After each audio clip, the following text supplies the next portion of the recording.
I'm Garth Japhet. I'm from Heartlines. And Garth, you were the person who set up Soul City. Yes, I was originally. It came out of my being a doctor and working in townships and rural areas in South Africa, and finding that a lot of the issues that I was seeing daily were completely preventable. Used to see at least one kid a week dying of diarrhea, which was the number one cause of child death, and realized that so many issues were around education. And so, yeah, it was a particular time in the history of South Africa where everything was changing. Mandela had been let out of jail. So how did you get from these medical problems to running a successful soap opera? Yeah, well, I mean, essentially the concept was, let's use media in a new way, let's communicate in a new way. What gets prime time? And prime time is story. It just so happens that story is the way in which people actually engage with their emotions and behavior. So from get-go, it was radio in 9 languages, it was a television drama, supplementary print material, all in one go. And you're now running Heartlines. How is that different from what you were doing at Soul City? Whereas Soul City does, and still does, have a predominantly health emphasis, Heartlines is much more a societal look at our values.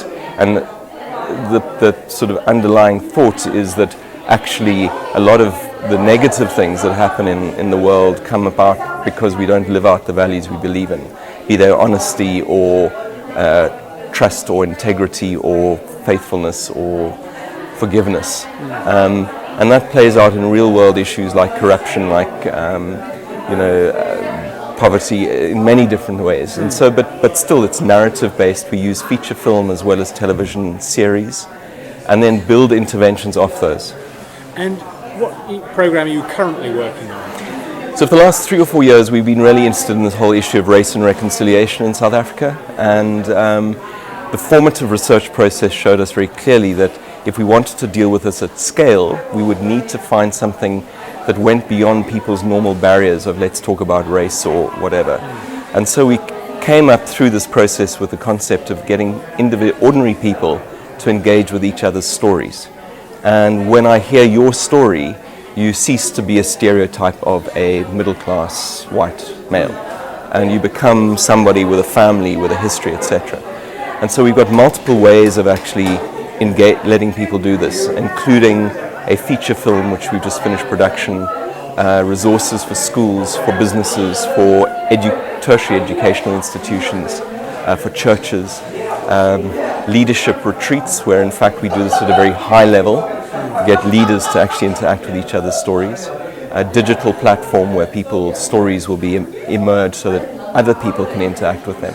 So it's a multi-layered process. Absolutely, yeah. And looking at the stuff you've done previously, do you have any sense of what's happened as a result of doing that kind of thing? Look, both Soul City and Heartlines have had, particularly Soul City, had lots and lots of very large-scale interventions. So I think, those slices in time have shown us that there has been significant impact and behavior change, which I think is important to know. But I think there are sort of long-term things, like in South Africa, there are 12 communities that have called themselves Soul City.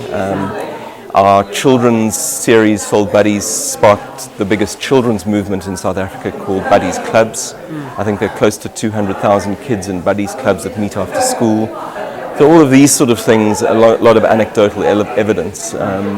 You were making the point earlier that change is long term. Yes. So that's why I say these snapshots in time. But I'm very comfortable with the fact that we live in an instant society, we want instant results, but change doesn't work like that. And so some of the work, hopefully, that I and my colleagues are involved in, maybe forming the foundations for change that might only happen in 30 years' time because of the impact on certain people now.